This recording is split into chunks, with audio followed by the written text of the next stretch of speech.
You know how it is, right? Bored on a Friday night, scrolling through endless TikTok videos that all blur together. So, I decided to hop on Omegle just to see what kind of weirdos I could encounter. Little did I know, I wouldn't be the weird one that night. I cycled through a few profiles, a guy with a bong in his hand, a creepy mask staring down the lens, the usual Omegle suspects. Then a girl popped up. Pretty cute, dark hair, looked like she was studying in a library. We started chatting, the usual stuff. What are you studying? What music are you into? It was chill, a nice change of pace.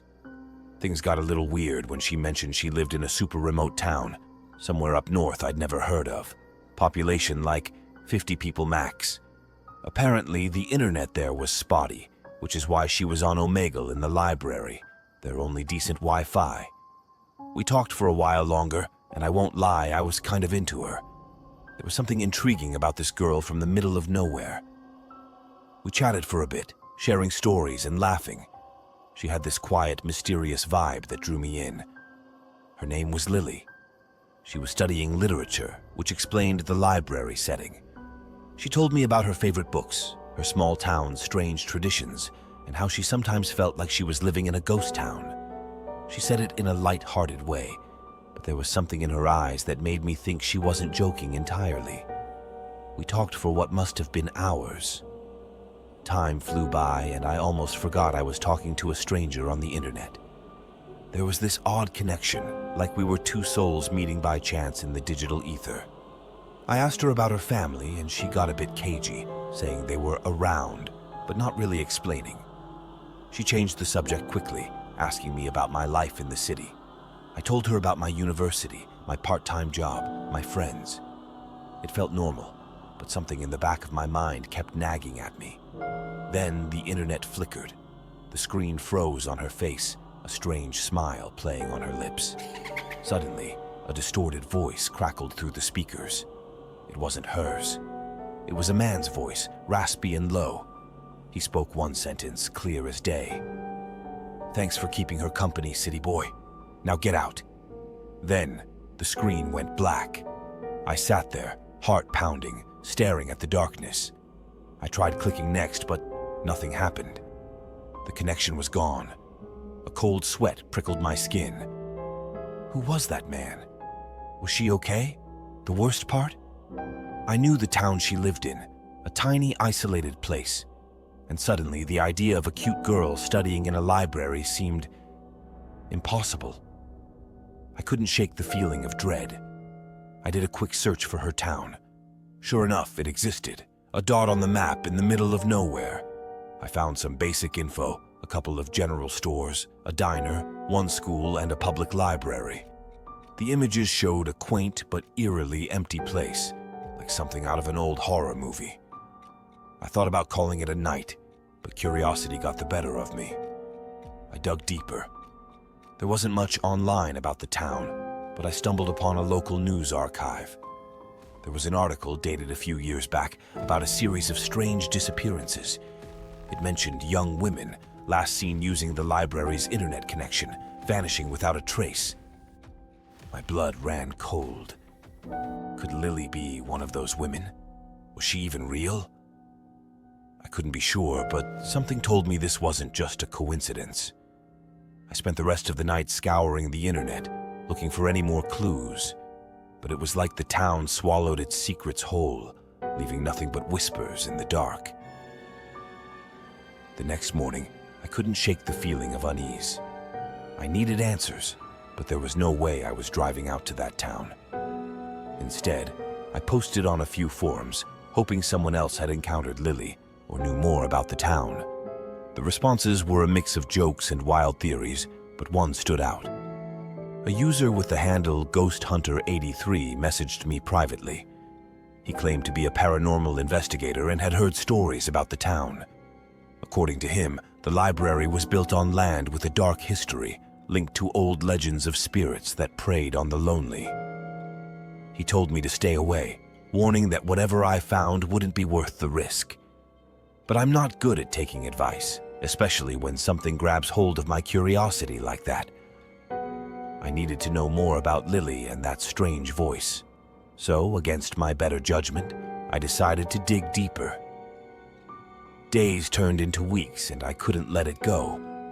I reached out to people who might have connections to the town, anyone who could give me a lead. Most of the time I hit dead ends. Then, out of the blue, I got an email from a guy named Mark, who claimed to have grown up near the town. He said he had stories, things he'd never told anyone, and he agreed to meet me for coffee. Mark was a rough-looking guy, probably in his late 30s. He had that weary look of someone who's seen too much. Over coffee, he told me about the town, the weird disappearances, and the legends. He said his sister had vanished years ago, one of the first to go missing. She was last seen at the library, chatting with someone on the computer. According to Mark, the locals believed the library was cursed.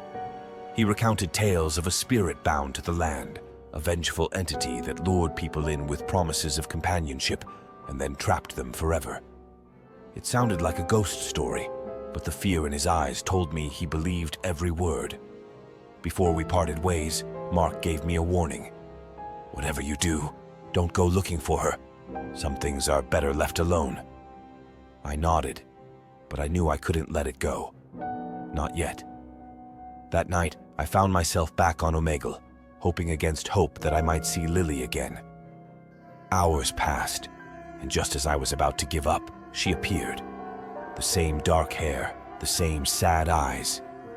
But this time, she looked different, pale, almost translucent. "Lily," I whispered, my voice shaking. She looked at me, her expression distant. "You shouldn't have come back," she said softly. Before I could respond, the screen flickered, and the same raspy voice from before echoed through the speakers. "I warned you, city boy. Now it's too late." The connection dropped, and I stared at the blank screen, my heart pounding. I felt a chill in the air, and for a moment I swore I saw a shadow move in the corner of my room. That was the last time I saw Lily. I've since deleted Omegle and stopped my search, but sometimes, late at night, I think about that small town, the cursed library, and the people who vanished. And I wonder if Lily is still out there, trapped by something we can't understand. So, if you're ever bored on a Friday night, scrolling through endless TikTok videos, or thinking of hopping on Omegle for a laugh, remember this story. Some mysteries are better left unsolved. Some spirits are better left alone. So it was a typical Friday night. My roommates were out partying and I had the dorm to myself. I decided to hop on Omegle and mess with some people. I had this idea to pretend I was a demonic entity. You know, just type creepy stuff, distort my voice, and freak people out.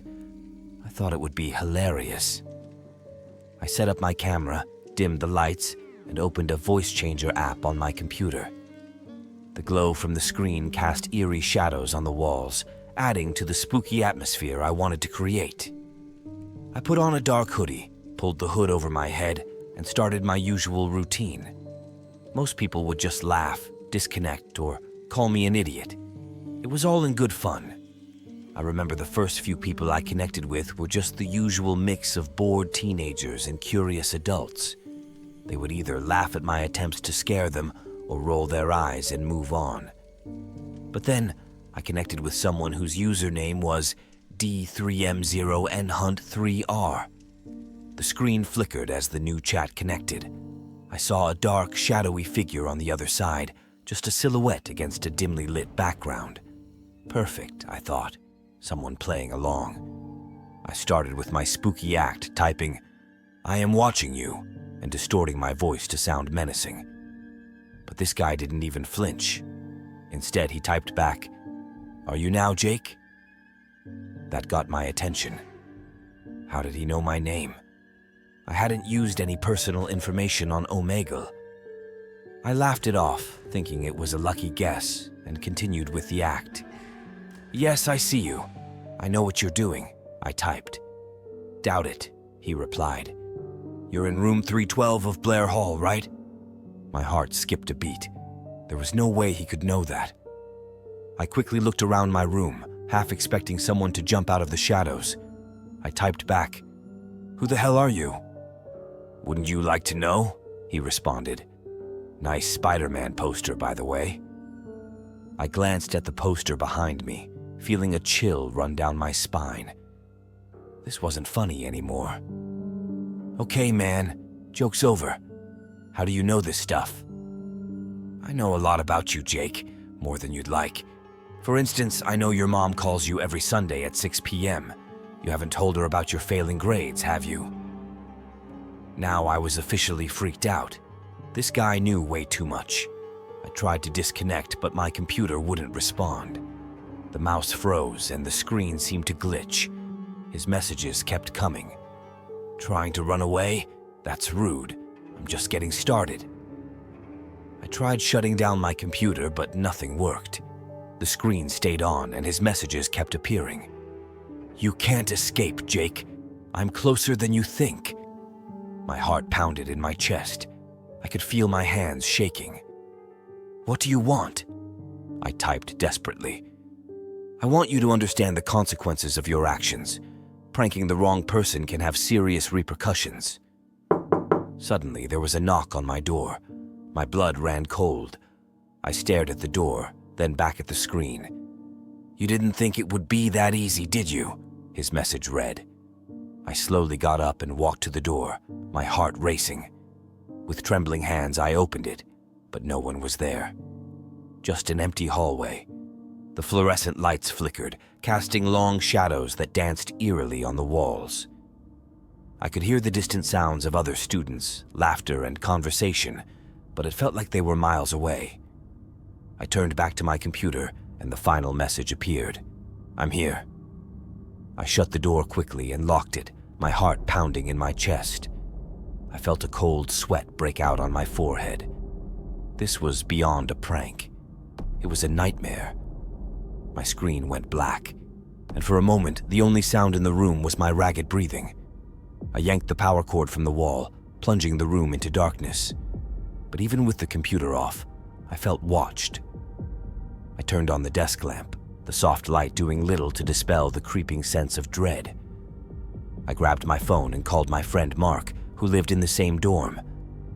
"Dude, I need you to come over. Now," I said, my voice shaking. "What's going on, man?" Mark sounded half asleep. "Just get over here, please," I insisted.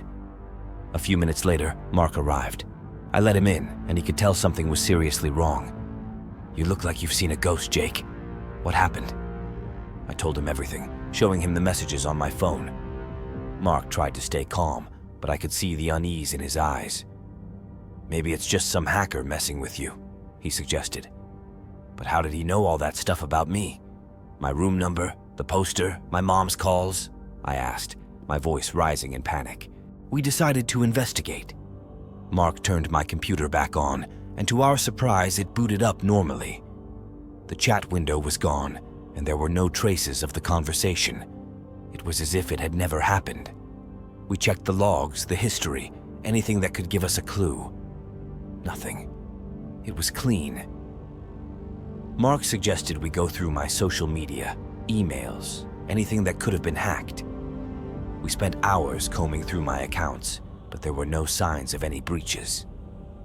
"Maybe it was some elaborate prank," Mark said, but neither of us believed it. The information was too specific, too personal. The next few days were a blur of anxiety and sleepless nights. I couldn't focus on my studies, and every time my phone buzzed, I jumped. I kept seeing shadows out of the corner of my eye, hearing whispers that weren't there. One night, as I was trying to get some sleep, I heard a tapping on my window. My room was on the 3rd floor. There was no way anyone could be outside. I ignored it at first, thinking it was my imagination. But the tapping persisted, growing louder and more insistent. I finally got up and walked over to the window. My heart pounded as I slowly drew back the curtain. There was nothing there, just the dark night and the faint outline of the trees swaying in the wind. I tried to go back to bed, but the tapping started again, this time louder. It sounded like it was coming from inside the room. I checked the closet, the bathroom, every corner of my room, but I found nothing. That's when I noticed the writing on my mirror. Scrawled in what looked like condensation were the words, "I'm watching you." I stumbled back, my mind racing. I grabbed my phone and called Mark again. "Mark, you need to get here. Now." "Jake, it's 3 a.m. What's going on?" he asked, his voice groggy. "Just get here," I yelled, barely holding back tears. Mark arrived a few minutes later, and I showed him the mirror. His face went pale. "This is messed up, Jake. We need to tell someone." The next morning, we went to the campus security office and told them everything. The officer on duty listened patiently, but I could tell he was skeptical. He said they would look into it and advised me to be cautious. Days turned into weeks, and the strange occurrences continued. I would wake up with my things rearranged, my computer turning on by itself in the middle of the night, and more messages appearing on my mirror. I felt like I was losing my mind. One night, I woke up to the sound of whispering. It was so faint, like someone was speaking right next to my ear. I sat up in bed, straining to hear, but the room was silent. I grabbed my phone and turned on the flashlight, scanning the room. The whispers grew louder, and I could make out words. "Jake, you can't escape. I'm here." I bolted out of bed and ran to Mark's room. He let me in without question, and I spent the night on his couch. We decided it was time to involve the police. The police took my statement and promised to investigate. They checked my room, my computer, and my phone, but found no evidence of any foul play. They suggested it might be a case of cyberstalking and advised me to be cautious about my online activity. I changed all my passwords, deleted my social media accounts, and even got a new phone. But the feeling of being watched never left me. I started seeing a therapist who diagnosed me with acute anxiety. She suggested that the stress of school and my pranking habits had taken a toll on my mental health, but I knew it was more than that. The messages, the whispers, the writing on the mirror. It was all too real. Hey everyone, I've got a story that still gives me chills just thinking about it. It all started a couple of years ago when I was in college. I used to spend a lot of time on Omegle, just to kill time and meet new people. It was mostly harmless fun until I met her. I don't remember her username, but let's call her Sarah. Sarah seemed different from the usual people I'd encounter on Omegle. She was around my age pretty, and we had a lot in common. We started chatting regularly, and before I knew it, it was like we were in a long-distance relationship. She was always there when I logged on, always eager to talk, always perfect. At first, it was great. She was really supportive and seemed genuinely interested in my life. I told her about my classes, my friends, even my family. She seemed to remember everything I told her, which felt kind of nice, But then, things started getting weird. One night, we were talking about our favorite places. I mentioned this little coffee shop near my dorm that I liked to go to. The next day, when I went to the coffee shop, there was a cup waiting for me at my usual table with a note that said, "For you." I thought it was a sweet gesture, maybe a friend playing a prank. But none of my friends confessed to it, and Sarah didn't mention it when we talked later that night. I brushed it off, but then it happened again. This time, it was a book I'd been wanting, left on my doorstep with a note that simply said, "Enjoy." I started feeling a bit uneasy. How could she know where I lived? How could she know about the book? I asked Sarah about it, jokingly at first, but she just laughed it off and changed the subject. That's when I started noticing other things. I'd hear noises outside my window at night, like someone was walking around. My things would be moved in my room, not much, just little things like my keys or my notebooks. I thought I was going crazy. Then came the night I'll never forget. I was on a call with Sarah and we were talking about random stuff, when suddenly she got really quiet. I asked her if everything was okay and she said, "I'm closer than you think." I laughed nervously, trying to play it cool, but then she said, "I'm watching you right now." My blood ran cold. I was in my dorm room, alone. I quickly got up and checked the window, the door. Everything was locked. I asked her what she meant, but she just laughed. this creepy, low laugh that didn't sound like her at all. Then she said, "Open the door." I froze. There was no way I was opening that door. I told her to stop messing with me, but she just kept laughing. Then there was a knock, a slow, deliberate knock on my dorm room door. My heart was pounding in my chest. I didn't know what to do. I asked who it was, but there was no answer. Just another knock. I mustered up the courage and looked through the peephole. There was no one there. I opened the door a crack, and there was an envelope on the floor. I picked it up and quickly shut the door. Inside was a photo of me sitting at my desk, taken from outside my window. On the back it said, "See you soon." I was terrified. I called campus security, but they didn't find anything. No one had seen anyone suspicious around my dorm. I tried to contact Sarah again, but her account was gone. It was like she never existed. I changed all my passwords, stopped using Omegle, and started looking over my shoulder wherever I went. But it didn't stop there. Over the next few weeks, I started receiving more notes and photos. They were left in places that no one else should have access to. Inside my locked dorm room, slipped into my backpack, even in my car. Each one was more unsettling than the last.